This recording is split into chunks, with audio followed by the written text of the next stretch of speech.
Today on the show, we have a couple of comedies from the early aughts, High Fidelity from 2000 and Jay and Silent Bob Strike Back from 2001. Snoochie Boochies.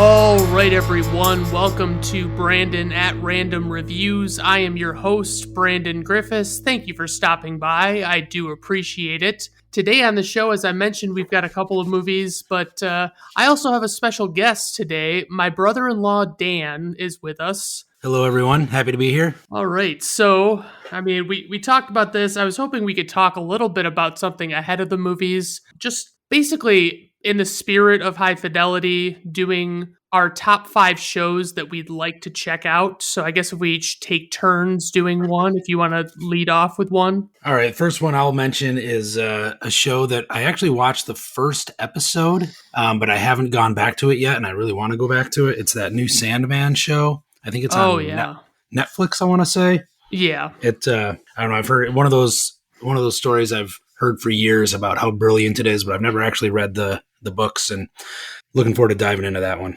Yeah, I definitely would like to see that one. I heard something recently about it hitting some viewership milestone with, like having passed like Stranger Things or something, but I think it was just like currently Stranger Things premiered a while back, so not quite as exciting, but it's still pretty cool that it's doing well. And yeah, I would definitely like to check that one out, and the graphic novels as well. I want to see Ted Lasso so bad. I don't have any idea what it is. Like, I don't know what's going on with it, but I'm like, I don't care. I just want to watch it. And now that I have Apple, I can actually do that, because that's what's been holding me back for a while. So I'm hoping, I'm hearing great things about Jason Sudeikis and all sorts of stuff. It just looks really good. Yeah, I've heard all that same stuff. Everybody I talk to is always like, oh my God, you haven't seen that show. You got to see that show. And I'm like, I don't have Apple TV, and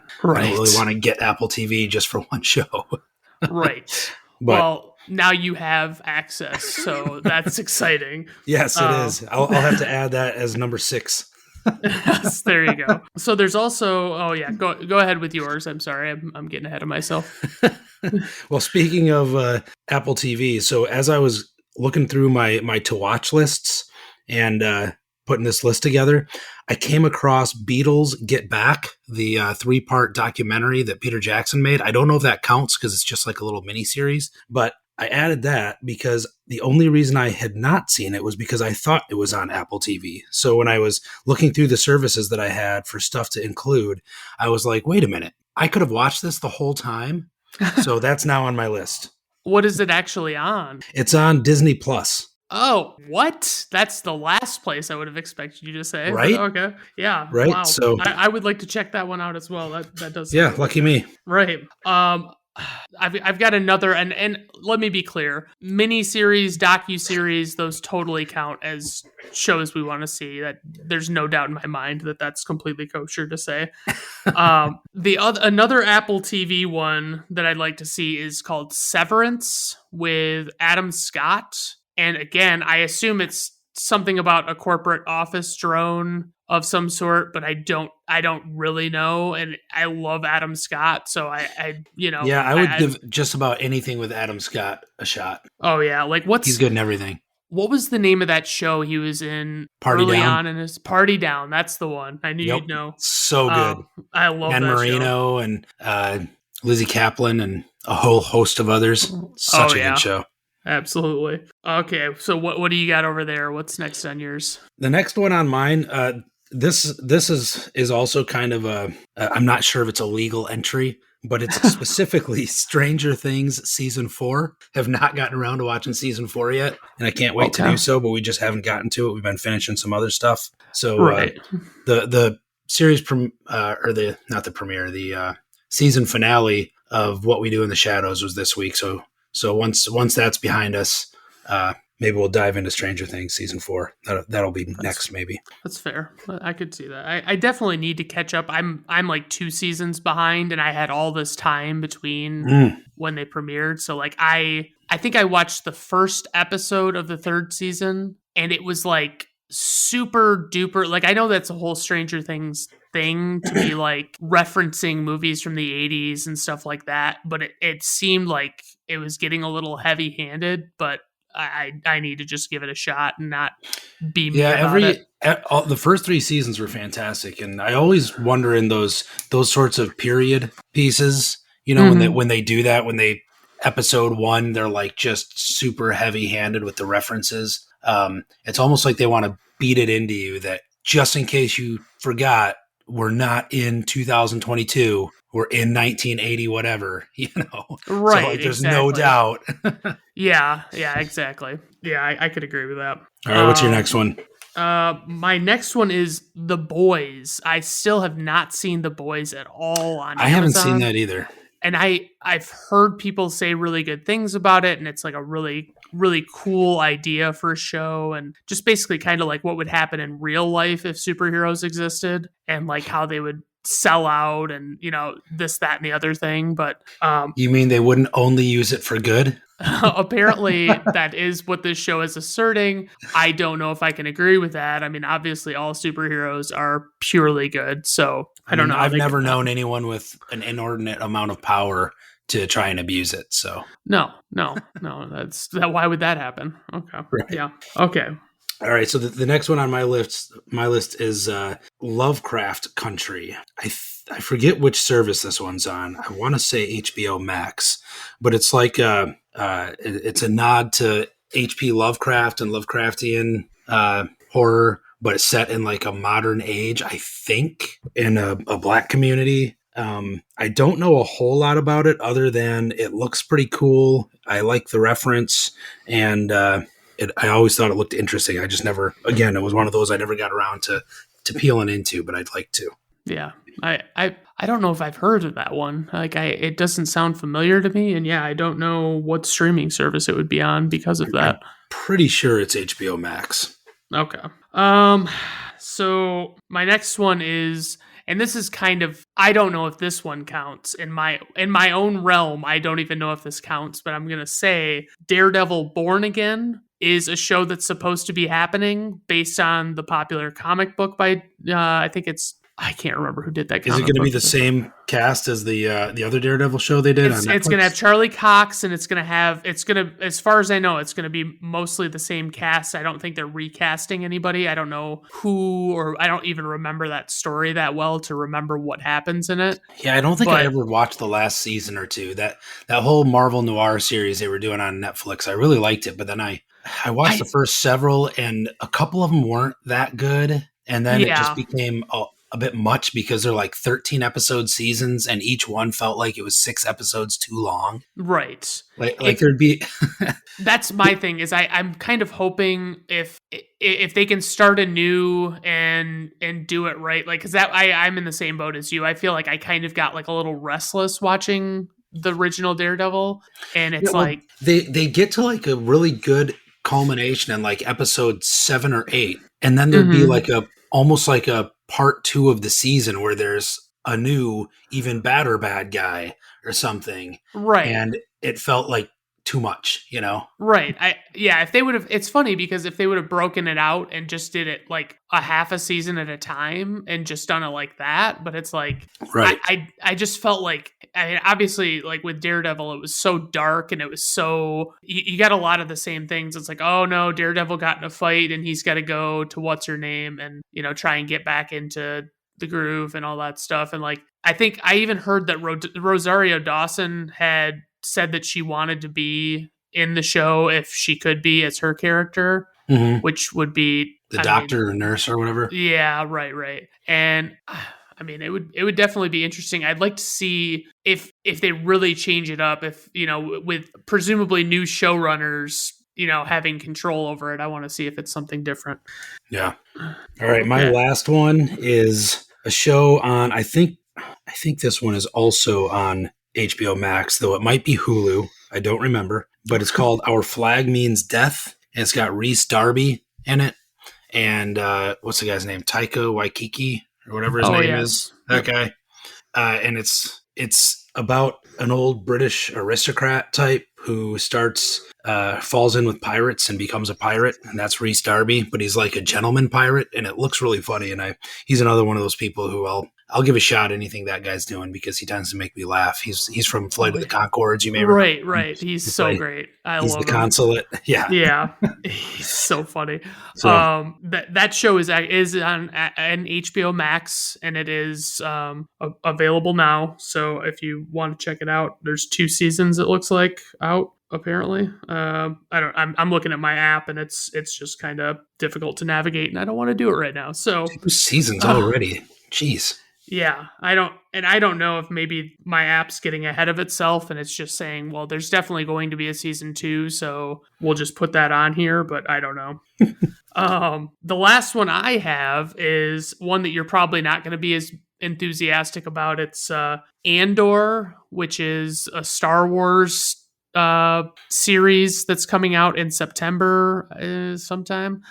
And it's based on the character from the movie Rogue One, and Rogue One is like one of my favorite Star Wars movies. Like it's right up there. Like I really liked what they did with it. It was basically like a fan film that had a budget, and they did right by the story, and they did what they were supposed to do, and they made it all seem so enjoyable.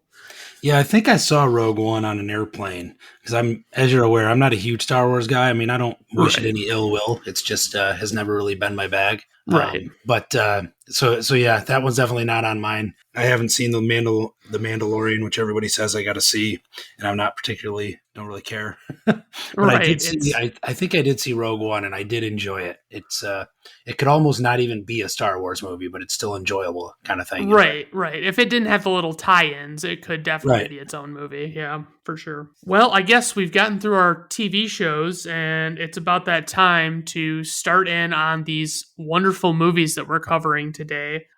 First up is High Fidelity from March 31st, 2000. As far as the crew, we have director Stephen Frears, who I only really noted as having done Dangerous Liaisons and Mary Riley that I had recognized. I don't know if he's in your wheelhouse at all. If you know of anything. No, I'm not particularly familiar with him. I actually didn't look up all the cast and crew. I just kind of went off your notes here, and I've never seen either of those movies. Okay, yeah, I have. I've seen bits and pieces of Mary Riley, and it was not my kind of movie. But I found it a little shocking that this guy did that movie though, because it was so polar opposite every way. It's it's like the story of the woman with Dr. Jekyll and Mr. Hyde, and it's Julia Roberts, and so it's a very dark, serious movie with John Malkovich, and I can't remember who else is in it, but it's super, super crazy. I wasn't my cup of tea. Okay, so as far as writers, there were multiple writers for this, but it's based on a book by Nick Hornby. And yes, yeah, I mean, there's screenplay folk, but I mean, I think the important part is Nick Hornby. He's written a bunch of stuff. He also wrote About a Boy, Slam, several others. I think the only 2 I've read are the 2 that were turned into movies, which were this one and About a Boy. Okay. But this movie is like the quintessential Nick Hornby, as far as I know. And just having read those 2 books, they're both very much the same flavor. Lots of pop culture references. Lots of, the main character, our protagonist, is kind of lost and looking to pop culture for stability or for ballast, if you will. Right. And lots of Clash references all around. Oh yeah, of course. And I know you love that. Yes, and he's clearly a big fan in real life. Right. So we have producer Tim Bevan, I think, and he has done 4 Weddings and a Funeral, which was nominated for Best Picture, Elizabeth, Notting Hill, Billy Elliot, Bridget Jones's Diary. As you can see, there's a bit of a Hugh Grant trend here. And then Atonement, Frost Nixon, Tinker Tailor Soldier Spy, which I need to rewatch because I thought it was dull as all get out when I watched it, but maybe I wasn't in the right mood. And then The Theory of Everything and Darkest Hour with Gary Oldman. So for our score slash soundtrack, we have composer Howard Shore, and he has Did he done some. compose stuff for this though, or just like assemble the soundtrack? Because the soundtrack is like mostly, if not entirely, pop songs, Pop rock songs, yeah. songs, and so I mean, if he did some sort of composing for it, I almost don't even know if it's relevant. But if he's the guy that put together the soundtrack, then it's very relevant because the soundtrack is almost a character itself in this movie. You know what I mean? Right. I mean, I get what you're saying. I don't honestly know the depth with which he, worked on this movie. I just knew that when I looked him up, he was the only person that was credited for music on this movie. And I'm with you. I didn't really notice any instrumentation that was like native to this movie. And so, I mean, my thing is like, if he did just assemble the songs for this movie, then I mean, credit to him and like the other work he has done, because he has done so many other things. He did the Lord of the Rings movies, Scanners, After Hours, The Fly, Big, The Silence of the Lambs, Philadelphia, The Client, Seven, Dogma, which is connective tissue, by the way. That's Kevin Smith movie, and Gangs of New York, The Aviator, and The Departed, which, I mean, all of those movies are spectacular. Like they're, in one way or another. I mean, I'm not necessarily a huge fan of all of them, but I liked them all at least. And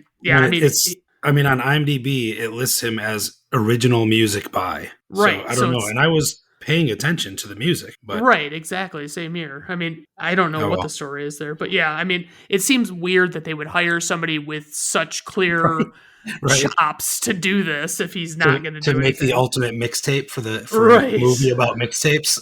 Right, exactly. Okay, so then we've got the cast, which starts with John Cusack, of course. Yeah, and just a note on the cast on this movie. I think, and granted, I'll be upfront. I'm a total fanboy of this movie. It's one of my favorite all-time movies. Probably in my top 2, certainly in my top 5.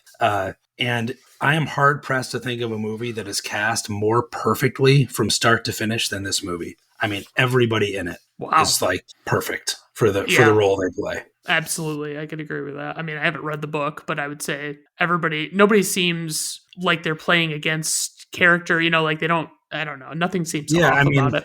I mean, as you were about to talk about John Cusack, and the Say Anything, Grosse Pointe Blank, Being John Malkovich, all these classics that everybody knows him from. I mean, he is Rob Gordon, it seems. You know what I mean? Oh, yeah. Right. Like, and he had such a career before. It's not like it was one of his early movies and it was like his breakout role. It's like these movies were huge for him before High Fidelity, and he still is identified as this guy. You know what I mean? It's so amazing. Like if you were to drop in on his character from Say Anything in his mid-30s, he might very well be owning a record store and lamenting all his heartbreaks. Right, exactly. Right. And nobody laments heartbreaks quite like John Cusack. So right. It's quintessential. And his girlfriend, I don't know how to say her last name. Iben Hajejli, I guess, is my best guess. Yeah, I assume she's like Norwegian or Swedish or something. Right. Yeah. Some Scandinavian something or other. Yeah.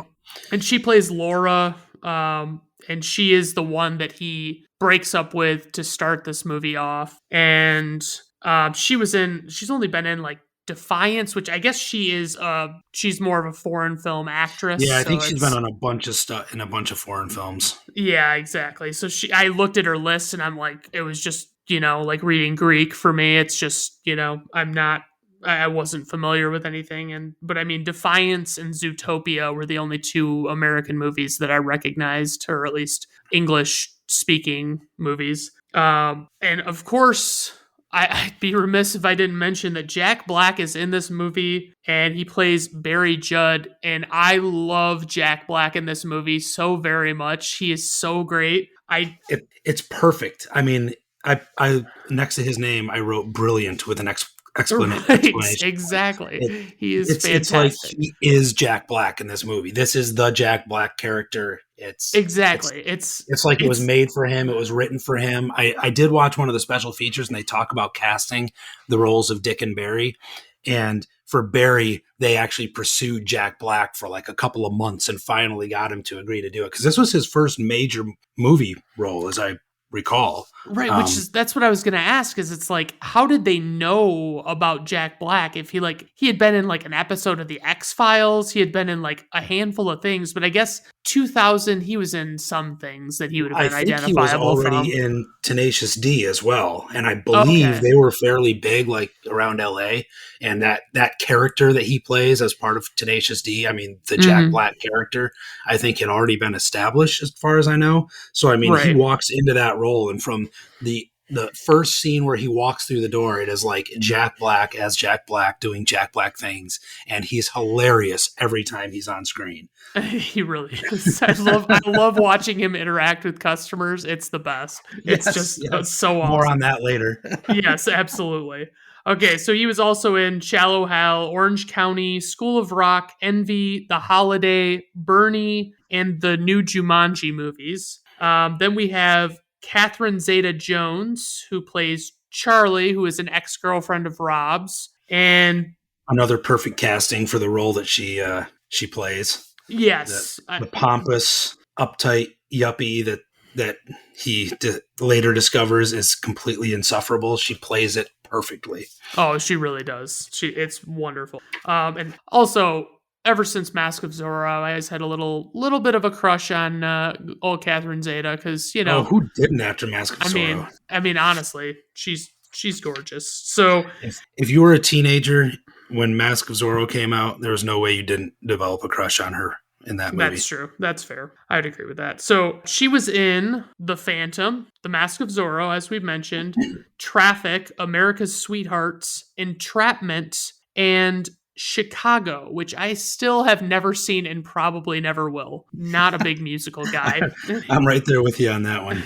Like anytime I hear somebody talk about how wonderful of a movie it is, I'm like, I don't buy that it's going to be as good as you're saying it is because of what it is. So It might be that good. I just don't think I'll enjoy it that much. Let me say that. exactly. Yeah, that's fair. I could objectively look at it and say, yeah, this is pretty solid if you like that kind. Right. Lisa Bonet is she plays Marie DeSalle, and she oh my god, I'm sorry, I'm losing my track Former of my Miss Lenny notes. Kravitz. She was in Former the Miss Lenny Cosby Kravitz, Show. former Miss Jason Momoa. Oh, right. She was also married to Jason Momoa. I forgot about that. Yeah, they just got divorced within the last year, I think. Yeah. And she was obviously in the Cosby Show, Enemy of the State. She doesn't really have a big long filmography. She's only been in, a handful of movies. She's been in more shows, I think. Yeah, she's one of those people who's famous for being herself, though, as well, I feel. You know what I mean? Yeah, absolutely. Everybody knows Lisa Bonet. Fun fact, her and Lenny Kravitz's daughter, Zoe Kravitz, plays the title or the main character in the television reboot that they did just a few years ago. One of the streaming services, again, I forget which one, but they did a high fidelity series based on this story. And Zoe Kravitz plays the character that they make it a female, and it's the Rob Gordon main character. I tried to watch it. I got about halfway through the first season, and I don't know. I think it was one of those where this movie is so ingrained in my DNA that it was kind of cringy to watch somebody else try and, because like some of the lines, like the dialogue is lifted right out of the movie and the book, but somebody else is saying it, and it's like not, it's no knock on them, but I can't hear anybody but Barry and Dick and John Cusack saying some of these things. And so when I hear or see somebody else do that in their way, it's like, I'm not on board. Right, exactly. Yeah, I could see that. I mean, usually those kinds of shows, they're really hit and miss, so I'm not surprised to hear you say that. Next up is Joan Cusack, who actually is, whether or not you believe it, the sister of John Cusack, and she is in a bunch of movies with him. And she plays She's Liz. one of those people who's in like 7,000 things. Oh, absolutely. And she's I honestly, to look at her, I would not, unless I didn't, unless I knew it already, I would not believe that she was John Cusack's sister. Like, Oh I yeah. don't think she looks much She like him has at all. her whole thing, like her own thing going on. You know what I mean? Oh, Like Joan absolutely. Cusack is Joan Cusack in everything. Exactly. Right.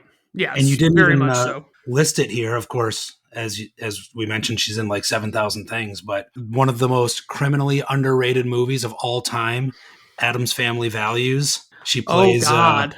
Uncle Fester's suitor. Oh, my God. I don't remember the last time I Oh, watched that you movie. got It's to go been at back and least watch 20 that. years. Halloween's coming up. Mark That's it true. down. I should revisit for Halloween. She was also in the Toy Story movies from like Toy Story 2 through 4. She played Jessie, and then she was in Gross Point Blank, which was another one of those ones with John. And she's a really solid supporting actress. She really does a good job in all of her movies. But like you said, she has a type. And so then we have Tim Robbins, who plays the character Ian Raymond.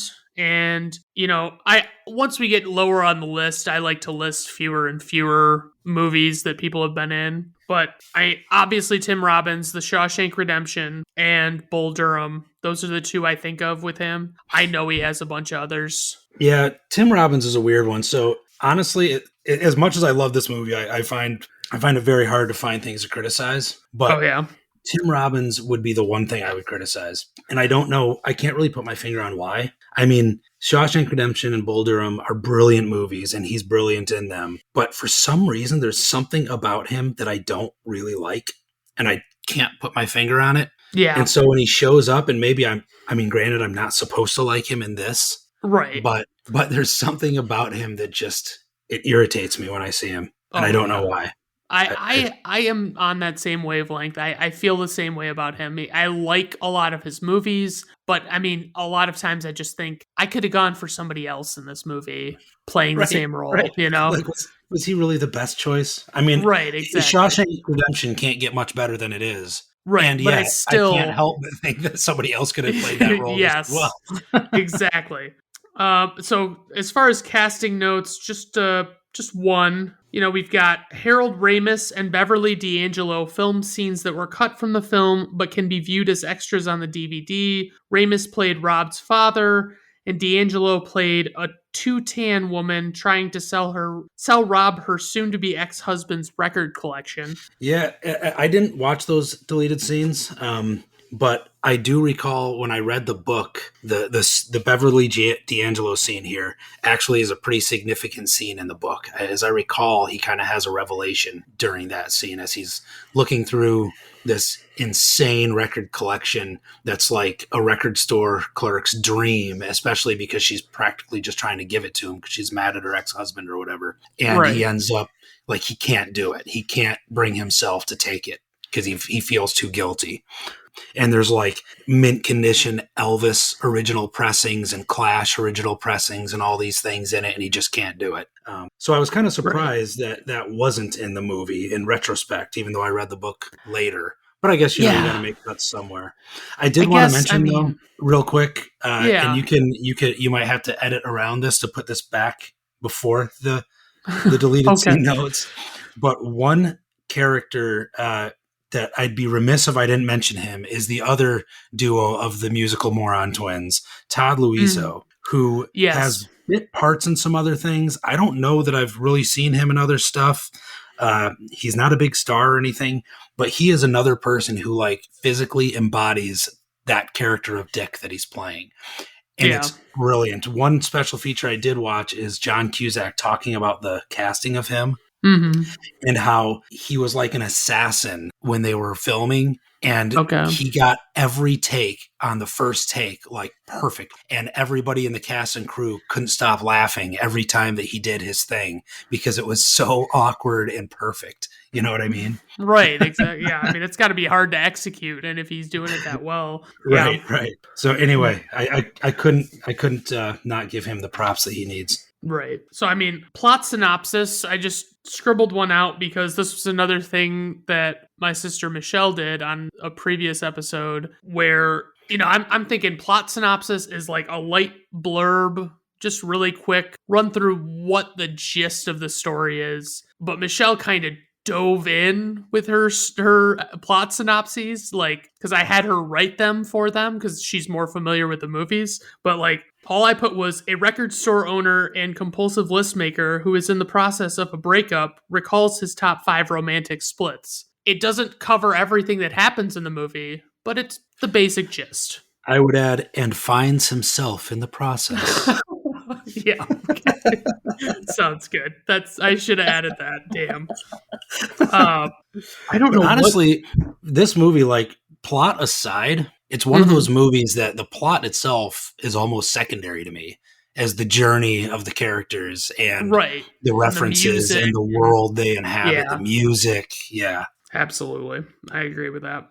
So I guess we can dive right into the actual movie of it all. I guess I'm going to lose my mind on this Microsoft Word app because I keep like clicking around in it and I'm like trying to scroll down and then it'll like jump up to a higher spot on the page. Oh man, it's going to drive me nuts. So if I'm ever like trailing off, not saying anything, it's because I'm literally just trying to find my place. Okay, well, while you're searching for your place, the first thing right off the bat that I wanted to know, speaking of your sister, who is my wife, the top 5 list, the top 5 list making aspect that is prominent in this movie that keeps coming up over and over as they list, their top 5 desert island side one track ones was always one of my favorite lists that they did. Top 5 albums, top 5 songs about death, whatever.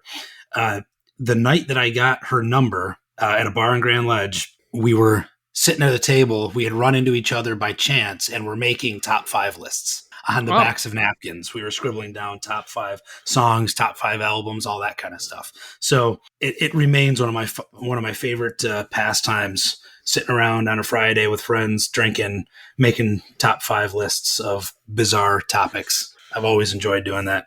And that's one of those things in this movie that's probably where I got it. Right. Okay, so obligatory mention right off the bat of the killer soundtrack. It's, we get right into it. We've got, we're looking at a record playing, it's just, and what song is it that's playing? I can't even remember now. In the very beginning, I don't recall. Okay. So anyway, solid song. That's all you need to really know. Just trust us on this. And again, to, kind of harp on the importance of the music in this movie. Like, one of the things that I love about this movie is the way that they use the music and the pop culture references to describe the characters, the experiences, all the analogies throughout it all. Like as a perfect example is when he's describing his second biggest heartbreak.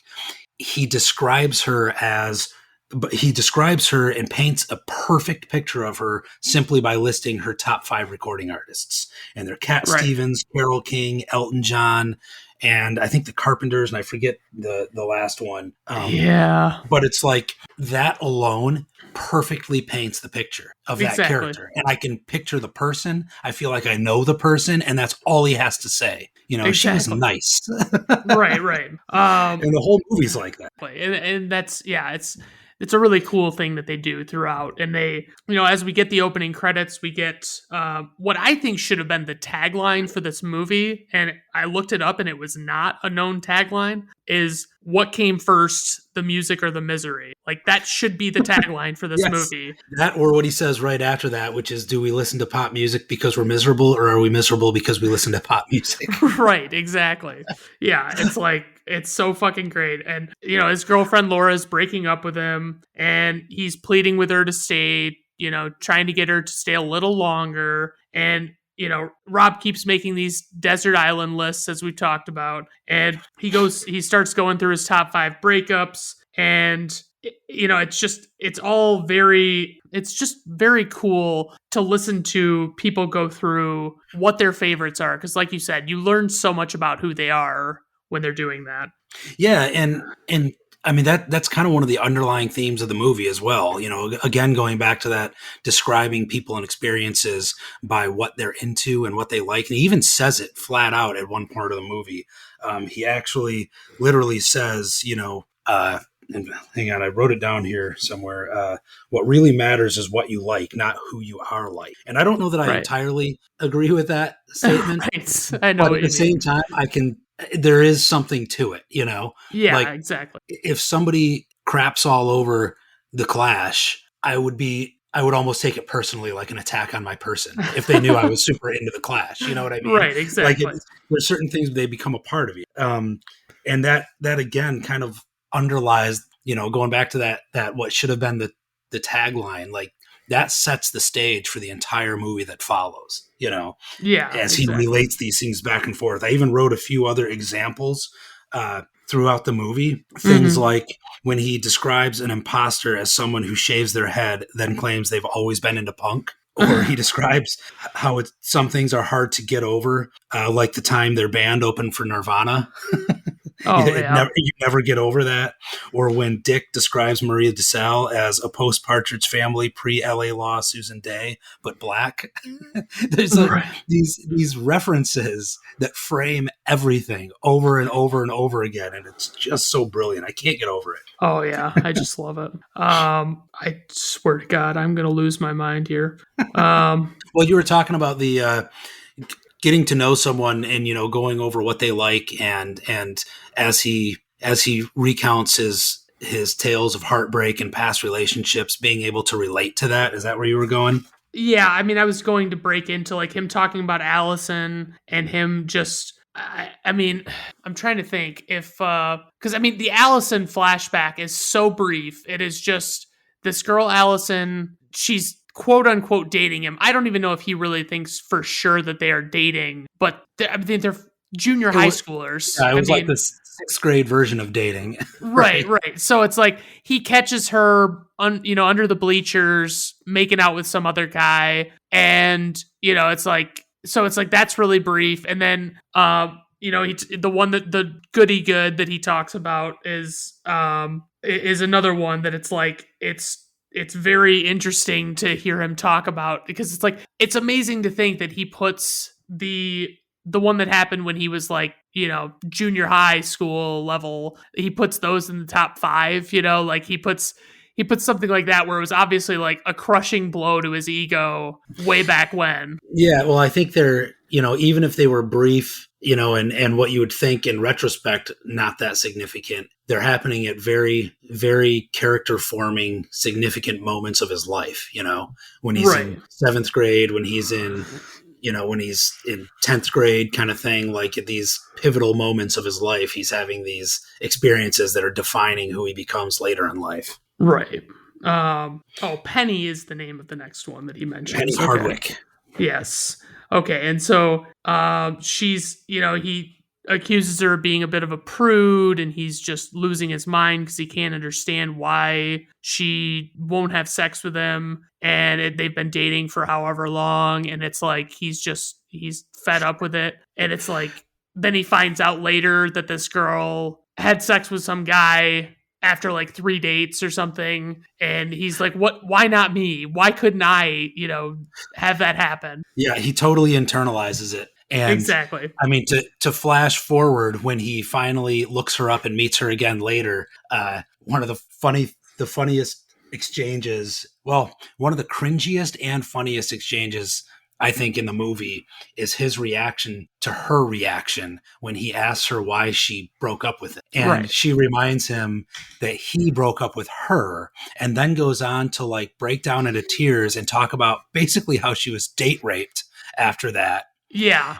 And it's this really heavy moment, and she stomps away, and all he takes from the entire exchange is, she's right, I broke up with her. I should have done this years ago. Like, that's all he takes from this like horrifying story of getting date raped. Right. Yeah. He's So it's like, I won't say it's a good thing, but it's like somehow really funny that that's it's all he takes from that it's exchange. pretty indicative of his maturity level. Like Yes, it's just yes, it pretty really bad. is. And So so oh yeah, go ahead. I was going to say go on to the next one because I find the next one a really interesting talking point. the Catherine Zeta-Jones Oh character. yeah, so Charlie Nicholson is his next breakup that he talks about. Rob's just convinced that she was completely out of his league and that she would leave him for someone better, and then she did. And I mean, The thing that I love about that character, though, again, because I feel like each one of these characters, it's his memory of them only tells half the story, right? It's when he comes back to them later in life, and because that's so again, part of this, the plot synopsis here is he goes over his 5 most painful breakups of his life, but then he looks these women up and reestablishes contact with them to try and figure out why is it that he keeps getting dumped, what's going on. He's trying to like figure out his life, right? And I always found the Charlie Nicholson one to be one of the most fascinating little stories, kind of micro story within the bigger story, which is this woman who he was enamored with. She was just the most brilliant, smartest, most interesting, most beautiful person that was just so far out of his league. And over the years, I imagine he's built it up in his own imagination about just how, this pedestal that he's put her on. So when he comes back and meets her years later, he finds without the rose-colored glasses on, that he had as a college student, she's an insufferable bore. Like everything she says is miserable, and she doesn't listen to anyone, and she's not interesting. She's like, it's like he wants to kill himself at this dinner party that he goes to. All he can think of is how I hate her and everything she's about and everyone she's with. And this is miserable. I cannot believe I thought she was so great, and that the analogy to like life in general, right? Like how many people did you know when you were a kid who were like the coolest kid in school or somebody that you looked up to or whatever. And then years later as an adult, you might run into them somewhere and be like, what did I see in this person? Like, why did I think they were so cool? They kind of suck. Absolutely. Yeah. And I noted this one little quote of top 5 musical crimes committed by Stevie Wonder. And I don't know why that just really cracks me up when I hear it. Sub question. Is it what he asked that and he says sub question, is it better to burn out or to fade away? Right. And then so specific. We get The River by Bruce Springsteen playing here in this stretch. I don't remember if this is when Bruce Springsteen shows up. Do you remember where that is in the lay of the land? I don't recall. He does show up eventually, though, and helps him. He's like represents his own inner monologue. Right. Yeah. Okay. And so moving on to Sarah, I guess would probably be the best bet. So him and this girl, Sarah, they worked really well together. She just kind of like callously dumped him after finding someone else and not really giving any explanation. It wasn't like there's something wrong with you. It was like she just was interested in somebody else and that was it. It was just pretty straightforward, but it's like, I feel like this is kind of like of the 5, this is like the least interesting of them. Like, so, I don't know. I kind of, I find it interesting, but in a different way, because it's like the complete opposite of Charlie, right? Whereas Charlie is this person that was on a pedestal that he was enamored with. Sarah is someone who he can just be miserable with. It's like misery loves company. And that's really all their relationship was built on. So I think the significance of her leaving is that he no longer has that company anymore, right? They go from being together in their misery to she comes out of it and he doesn't. And she leaves him alone in his misery to just wallow in. But again, when he comes back to her years later, even though he's miserable again, she's even more miserable. And it's like, another bullet dodged, as he like comes to catharsis on each one of these visitations with these women about, what bullet he dodged or how he's completely missed the point in retrospect. And so I think that's one where, he has a chance to get back with this girl. She would love nothing more than to get back with him. And he's not interested, Yeah, exactly. He's exercised that demon. And I feel like that kind of leads to him realizing he doesn't want to be miserable. Yeah, right. Yeah. I mean, that's fair. So there's something there. Right. And so his mother finds out that he broke up with Laura on a phone call and essentially blames him for what happened. And I just go ahead. Another moment that I absolutely love in that movie when his mom starts crying and he says, "I hope this is because you're sad for me," and she says no, and he loses. He says, "Well, it fucking should be." You know? Jesus. It's so funny. I Yeah, laughed out loud at that it's moment. so great. I made note that Jack Black is such a fucking treasure in this movie. He's such a horrible employee, and he's just like the things that he does to these customers, the callousness with which he does not care about what their needs are, or like, and has no desire to help them at all. It's just amazing. I mean, I can't really believe it.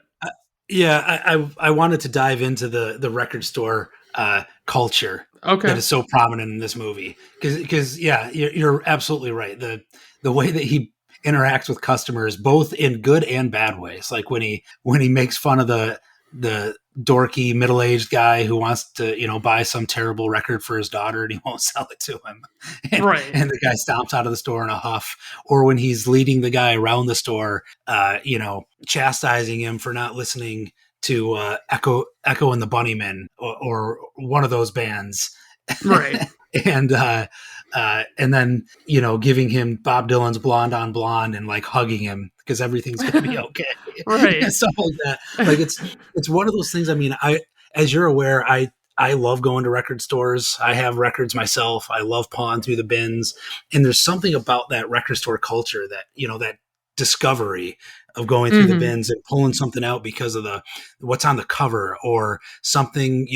Another note that I made, sometimes they'll be playing some obscure music that you've never heard before, and you'll be like, God, that's really good, and Yeah. then buy Oh it. yeah. So he does that with the Beta Band. The record is 3 EPs, which is actually a compilation of literally 3 Beta Band EPs that they put all in one CD. I have that CD, which I bought because of this movie.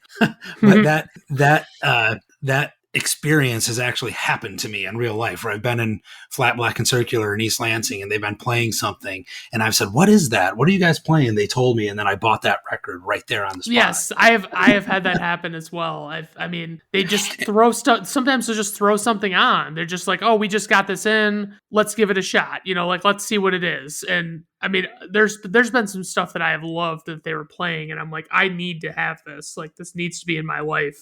And it might be part of that nostalgia experience that really speaks to me, but like it's an experience you don't really get with Spotify or Apple Music or whatever, and it's one of the reasons I think why I've always remained sort of attached to like my physical medium music collection, my CDs and my records, is because of that experience. There's some tangible connection to that entire world that I just love, and it again goes back to like making top 5 lists and talking about, why something would be on my list but not on yours. And when Rob gives what I thought is a pretty darn good list of top 5 side one track ones, though not all of them would be on my list, when Right. Barry chastises him for being too obvious and says, well, why don't you just say side one, track one of Beethoven's Fifth Symphony?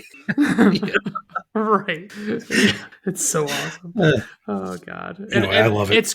it's great because you can just feel the real it's just Jack Black. You know what I mean? It's not like Yes. he's doing a character. He is Jack Blacking it. Like that's all there is to it. Right. It's so great. Yeah. So Liz, who is a mutual friend of Rob and Laura, calls Rob to see if he's okay, and she reveals that Laura is now dating some guy named Ian, and it is revealed, oh god, why does this keep happening to me? It is revealed that she's dating his former neighbor, played by Tim Robbins, who is a insufferably hippy-dippy, world music listening, long-haired patchouli hippie. Right. And so, okay.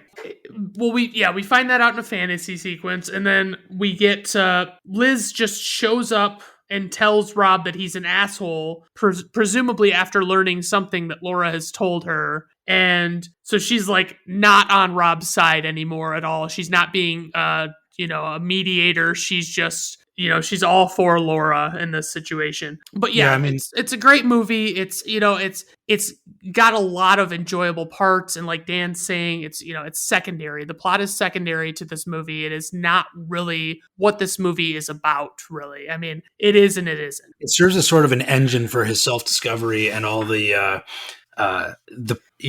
life lessons that he talks about along the way, which we didn't mention, but there's a lot of fourth wall breaking in this movie.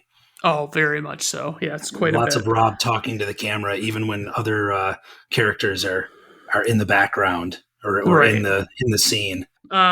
This was the 8th film of 10 in which John and Joan Cusack appeared. There are 5 records displayed on the walls of Rob's apartment. You know, you could obviously, if you watch it, you could probably figure out what they are.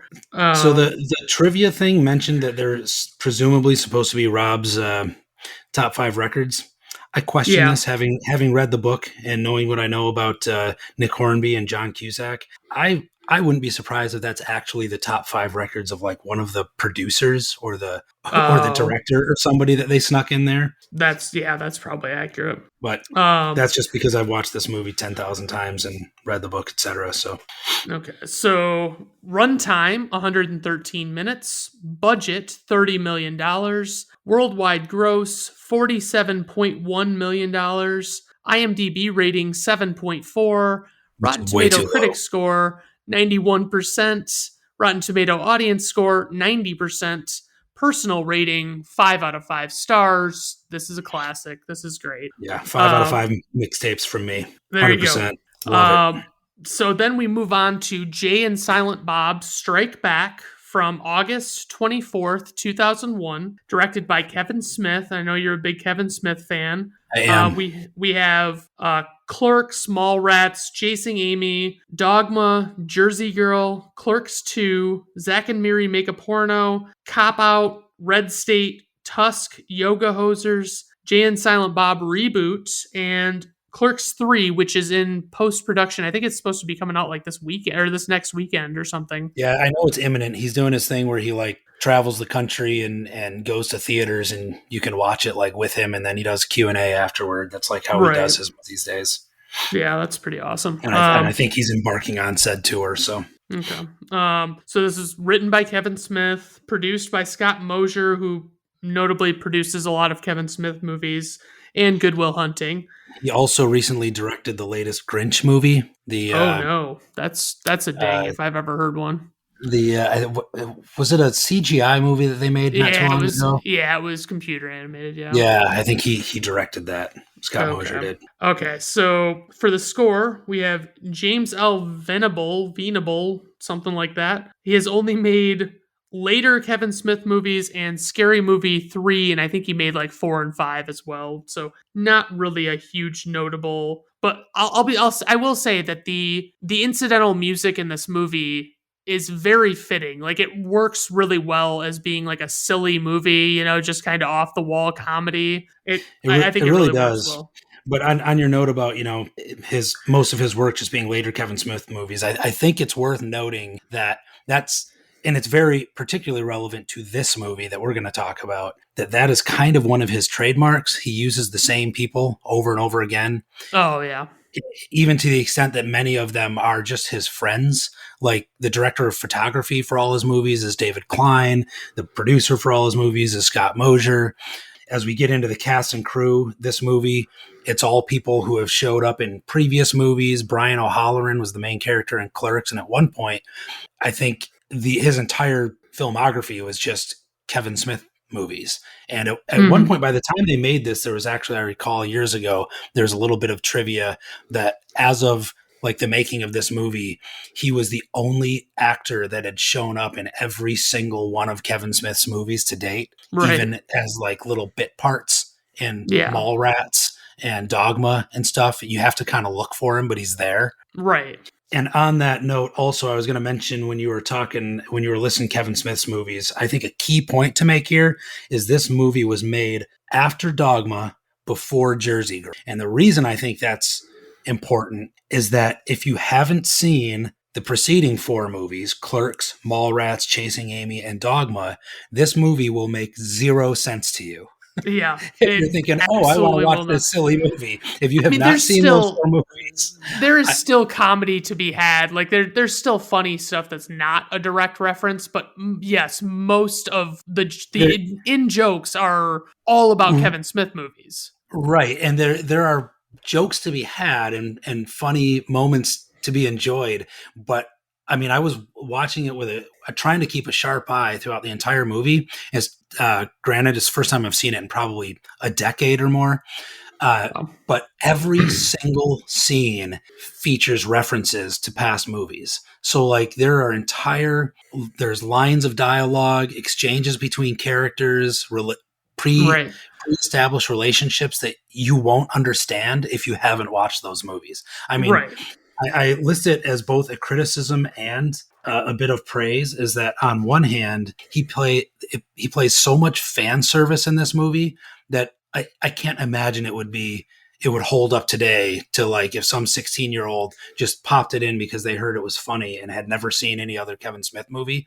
I can't imagine they would enjoy it that well. But at the same no, time, he explicitly intended this to be a movie full of fan service. Like that's what he was right, going for. It was like a thank you to the fans for sticking around with him.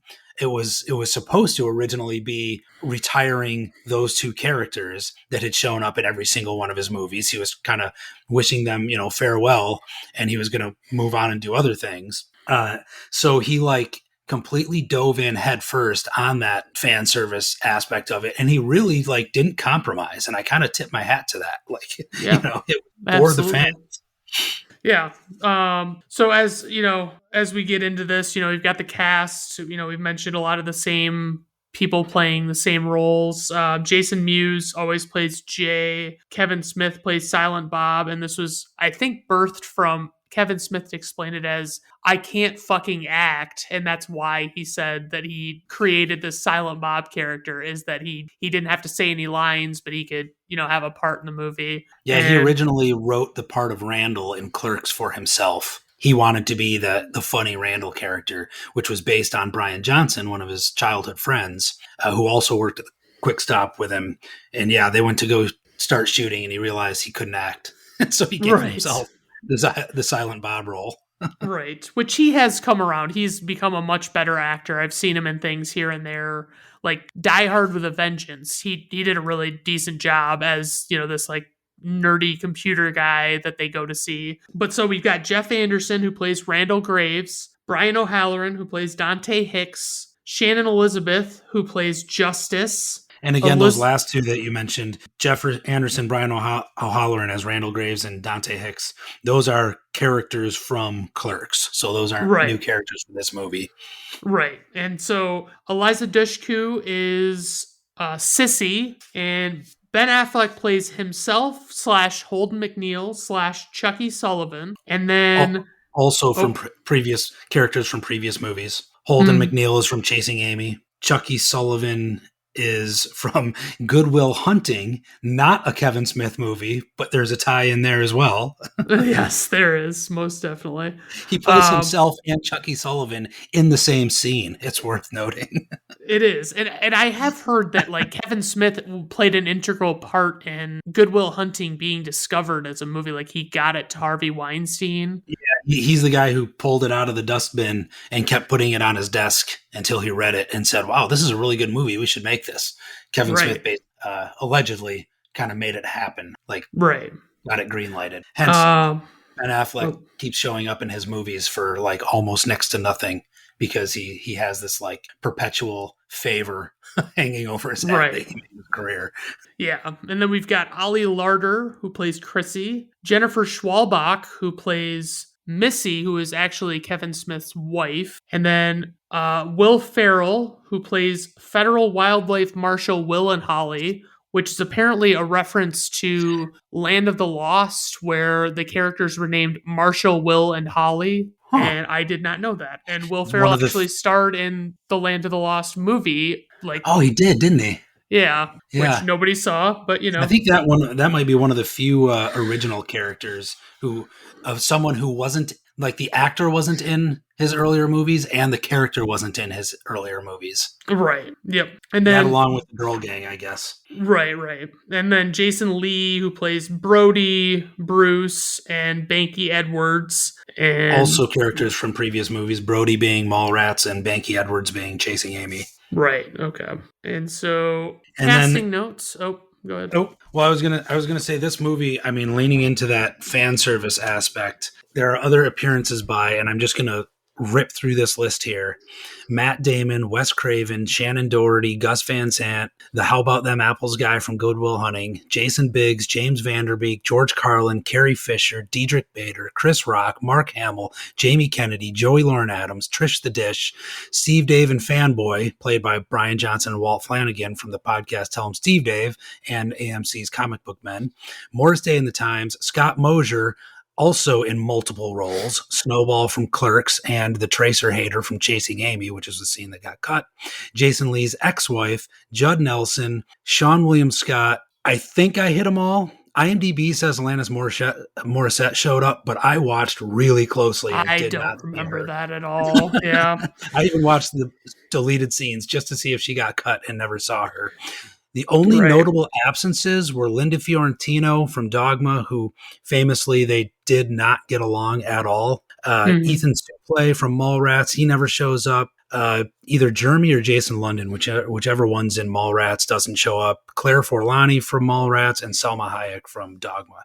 None of them show up, but damn near everybody else he's ever worked with pops in at least for a minute. And there's some big names in that list. Oh yeah, most definitely. So Baby Silent Bob was played by Harley Quinn Smith, Kevin Smith's daughter, and the voice of Scooby-Doo was provided by Mark Hamill because Mark Hamill is a very gifted voice actor. Another example of somebody playing more than one role. Exactly. I I hadn't mean, even considered that. Cockknocker and, the classiest name ever, Cockknocker. Yeah. Okay, so I had a couple other, and this yeah. goes to my ridiculous Once Upon a Time fanboyness for everything Kevin Smith, but a couple of other really obscure connections here. Mhm. The girl that plays not Daphne, but Daphne, because they didn't get the licensing rights for Scooby-Doo, Right.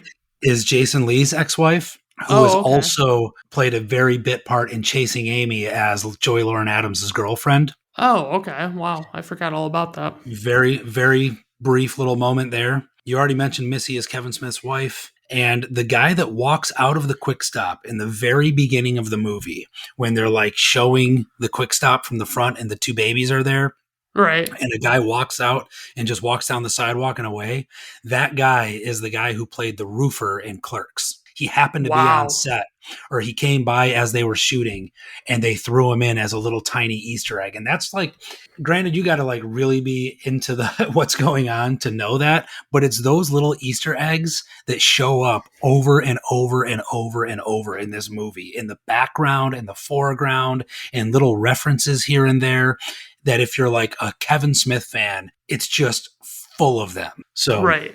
Absolutely. So, plot synopsis. Upon learning that the comic book they were the basis for is being made into a movie and internet trolls are badmouthing it, Jay and Silent Bob go on a road trip to Hollywood to stop the film from being made. As you mentioned, I mean, there's a lot of stuff. I mean, I love the concept of like them talking about, like, oh, the buzz coming off of X-Men hitting it at the box office, that this is why this comic book is being made. Like, it's like a perfect storyline for this era, because this is like pre-Spider-Man with Tobey Maguire, but post X-Men. It's just like they really caught it at the right time to make this the storyline. yeah, I think it was a moment in Hollywood where comic books were getting licensed left and right for what became the huge boom that we've seen since. Right. And Dante and Randall call and they get a restraining order on Jay and Bob for basically having a little altercation with, well, they're selling drugs outside of the quick stop, and they basically, Randall has had it and he's just like, all right, screw it, I'm not dealing with these guys anymore. And so he gets them kicked out and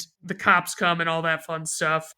Yeah, I mean, another note on the overarching plot plot line and the tie into comic books. It's again another tie into the whole Kevin Smith everything. It's not a coincidence that his characters in two of the four movies that precede this are obsessed with comics, or like that plays a very central role. The Brody Right. Bruce character is obsessed with comic books, and they even get a cameo from Stan Lee in Mallrats, and then in Chasing Amy, the two main characters, Ben Affleck and Jason Lee, are comic book creators. One of them's the inker, one of them's the drawer, and they're writing comic books. They're the writers of Blunt Man and Chronic, based on Jay and Silent Bob. So it's like it's all tying into. And then in real life, he owns Jay and Silent Bob's Secret Stash in New Jersey, which was the setting for the AMC show Comic Book Men. Oh, right. I forgot that show existed. Yeah. So that's like a real thing in his life. He's like obsessed with comic books. Yeah, right. And I mean, yeah, Kevin Smith is definitely. I've read one of the Batman comics he wrote. Was it Widening Gyre? Yeah, not a fan of that, but So, fun fact about that one: the art was done by Walt Flanagan, who is the guy that plays Fanboy, and he plays four different characters in Clerks. And he actually, until very recently, was the manager of his comic book store. He had been the manager there for like 15, 20 years or something. He just recently left, and he does a podcast called Tell 'em Steve Dave, which is the line that Brian Johnson says to him in every movie. It's them two do a podcast that I listen to. But yeah, he's actually like a super good artist, and did the art for Widening Gyre. So they go and they go to see Holden McNeil, and he shows them what people have been saying about their movie. Like, he tells them that there's a movie being made about the characters they were the basis for, and he doesn't tell them. Banky does. But anyway, he explains to them that there's a lot of people talking shit on the internet and saying bad things, and Jay and Silent Bob are getting really offended by it because it's like they're talking shit about them, but in reality, it's just the fictional characters that they're based on, or that they're the basis for. And so they decide they've got to go to Hollywood and stop the movie from getting made and all this stuff. And like, it's a great, like, it's such a great road comedy for me. Like, if you don't get any of the in references, I still think that like it's highly enjoyable from the standpoint of, because like I've seen Mallrats and Clerks more recently, but I haven't seen Chasing Amy in so long. It's just, but like any of the references to that are probably going to fall flat for me because I don't really remember anything. I just recognize the people. So it's like, it's not as, but I still think it stands apart as a good movie. It's just not as, it's just got so much in references. It definitely has some parts that stand on their own, like the scene you're talking about when they learn what the internet is. What the fuck's the internet? Right. And he shows it to him, and he like synopsizes the entirety of the internet as a place where nerds get together and complain about movies, which is like, it was very prescient, because that's like what the internet has become in a larger degree, is just a place for people to get together and complain about things. Yeah. And so they go on this road trip, they're hitchhiking. They get picked up by a variety of different people, like we've talked about, that make cameo appearances in this movie. And they ultimately end up with this group of girls and this guy named Brent, who is he plays guitar. He's played by Sean William Scott. And according to the special features, like behind the scenes, he was one of the funniest people they've ever had on set. Like, They almost couldn't get through any of the scenes he was in because all the actors couldn't keep a straight face. Like when he's singing his ridiculous songs, and when he says, "'Cause I love animals," like Jason Mewes could not keep it together. I love that they actually paint him up as like being a guy that all the girls adore. They're all like, "Oh, Brent," and he's just like, "What's all this talk about farting?" And it's like, Jesus Christ. Oh my God. So, basically what the concept is that this group of girls is going to use Brent as a patsy they're going to rob a diamond exchange, and they're going to have Brent break into, because the ruse is that they are animal rights activists, and they are going to use Brent breaking into the lab near the diamond exchange as a diversion so that they can get away. And basically Jay and Silent Bob throw Brent out of the car or out of the van. And so they have to move on and like, figure out what they're going to do. Are they going to try and use Jay and Silent Bob, or are they going to use something else? I mean, it seems pretty obvious that it's going to be Jay and Silent Bob. The pacing of this movie, like it's a road movie. So it's like when you're watching it, you want it to be well paced and you want to have something happen every few beats or so, just they got to keep moving. Right. Because I mean, it's like if it starts to get slow and you're on the road, like when else are you going to pick it up, So, but they go to a lot of different, they go to the Diamond Exchange, and there's, Jay and Silent Bob are led to believe that they were killed in an explosion, so they have this monkey and they're on the run. They have, I should say, an orangutan, and they're on the run. Not a monkey. Yes, it's a member of the great ape family, as Judd Nelson tells us. Right.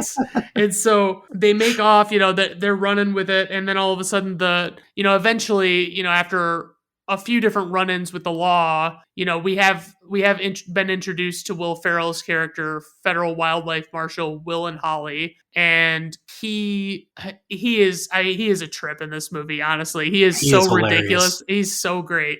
And so there's a scene where they're leaving they're trying to they're in a standoff with with them in this diner, and they are Jay and Silent Bob are trying to escape. And so they pretend that the orangutan is their son, and that they're a gay couple, and that they want to take their son out of this hostile environment. And Will Ferrell goes along with it because he's afraid of the reputation he would the negative backlash from he essentially is trying to avoid being canceled years before cancel culture was a thing. Yes. He's I'm not going to be the one. What I am trying to avoid here is a political fiasco by this butt-fucking Brady Bunch. It's like, oh my God.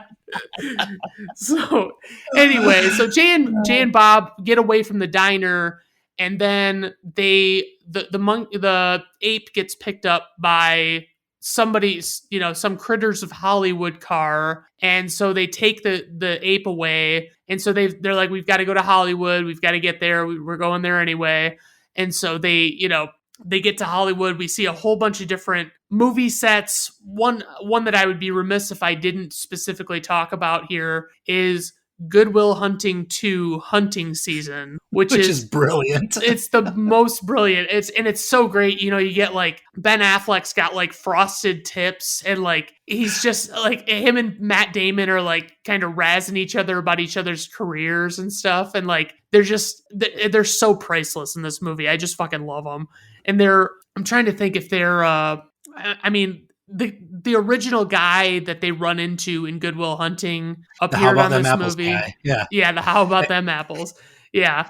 And so, Jay and Silent Bob kind of just get to watch this scene unfold, and it's just so uproariously ridiculous. And then they go, they run into the set of a Scream movie, and Wes Craven and Shannon Doherty are there. And then you get there's, what was the other one they went to? I know there was the one where it was the movies. When they're running through the lot, they run past a Daredevil scene, which again, it's I don't think it's obvious it's Daredevil, but yet it's kind of obvious it's Daredevil kind of thing. Right. And this would have been, I believe, after Ben Affleck played Daredevil in that terrible Daredevil movie. Right. And that was another one where I think Kevin Smith was the guy that recommended him for that role and kind of got him that job.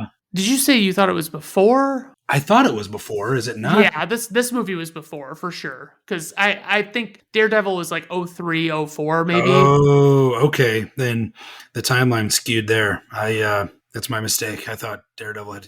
And I only assumed that because they run past and there's clearly Daredevil fighting off bad guys. So I assumed that was a right. A and I could be wrong. I might be wrong. I'll be honest with you, but no, you're right. I thought it was 2003. Okay. So then they eventually get to the set of the Bluntman and Chronic movie after having a run-in with the guys that were supposed to play them, Jason Biggs and James Vanderbeek, and they get on the set. They're all in costume, all this stuff. Chris Rock is the director. He's Shaka Luther King. That's what I'm trying to say. And he Another is, brilliant role. oh, it is. And so Chris Rock doing Chris Rock things.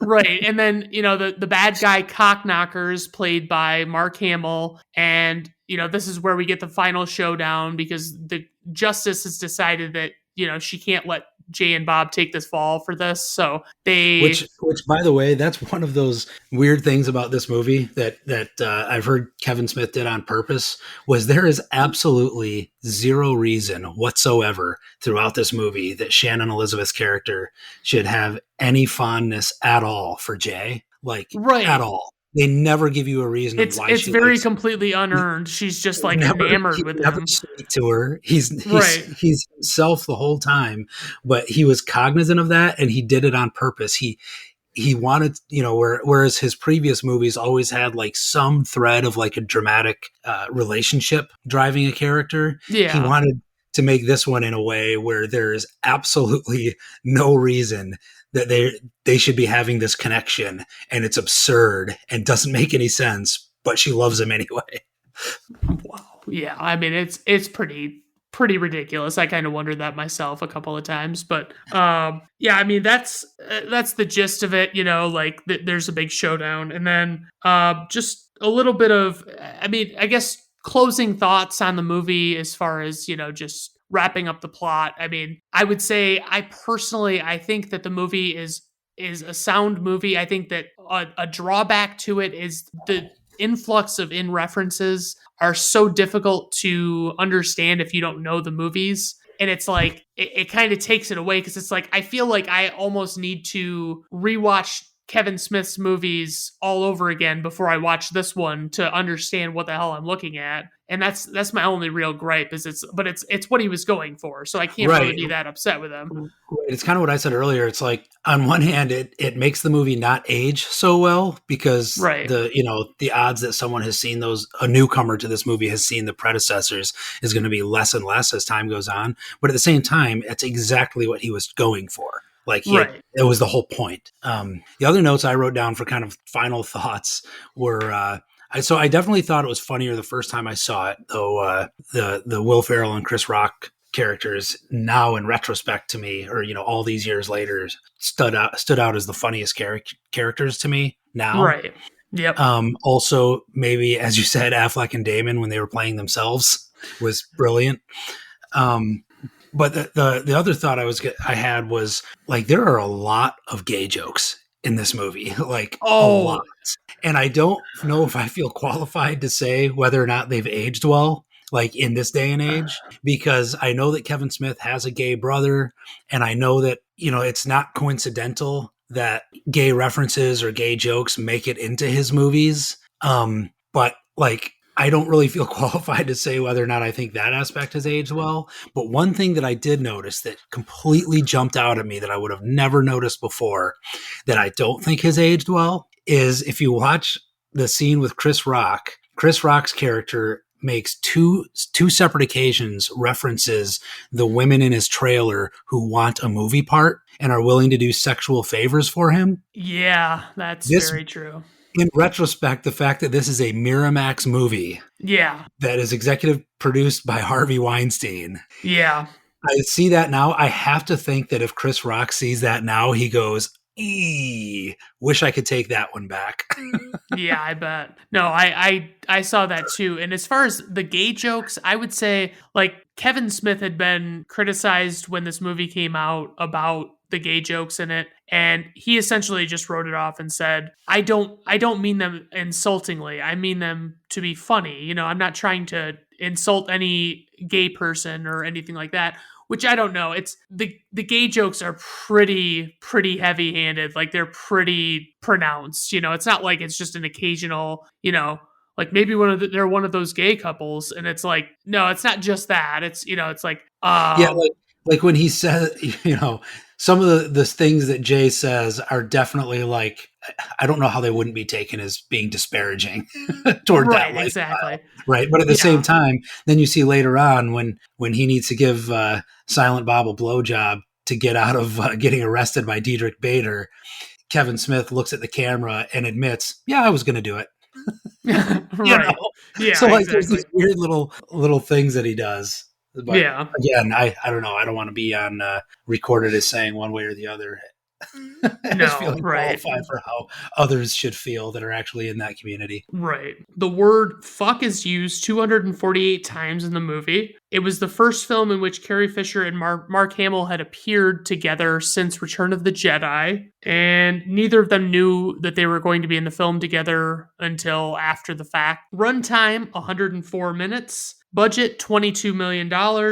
Worldwide gross, $33.8 million. IMDb rating, 6.8. Rotten Tomato Critics score, 52%. Rotten Tomato Audience score, 75%. Personal rating, 4 out of 5 stars. I love it, but for the reasons we've talked about here, I'm like, yeah, I'm not. There's stuff about it that, like you said, doesn't age well, and it's like, I still like the movie, don't get me wrong. It's just, it's not as pleasant to watch with, thinking about all that stuff. Yeah, all these years later, revisiting it, there's still definitely moments that I really like and moments that make me laugh out loud. But it hasn't aged as well as some of the other ones. Right. Like Chasing Amy, I think has aged very well. I still find that to be a really good movie. So overall, I gave it 3.5 out of 5 movie burgers. Movie burgers. Wow. Okay. Wasn't expecting that. Okay. So, all right. Yeah, that's reasonable. I'm surprised you went that low, but I guess, Yeah. Despite being a big Kevin Smith fan. Yeah. Watching it now just doesn't do it as much for me as it did 21 years ago. God. It's so this movie's old enough to drink. That's right. It is. Okay, well, I think that's all we've got for today. I really appreciate you coming on, Dan. It's been a pleasure. Yeah, thanks for having me. Absolutely. And I guess check out the podcast whenever you get a chance. Let me know if you have any movies that you want me to check out, and maybe I'll cover them. Maybe I won't. No promises. All right. Well, you guys have a great day. I'll see you later.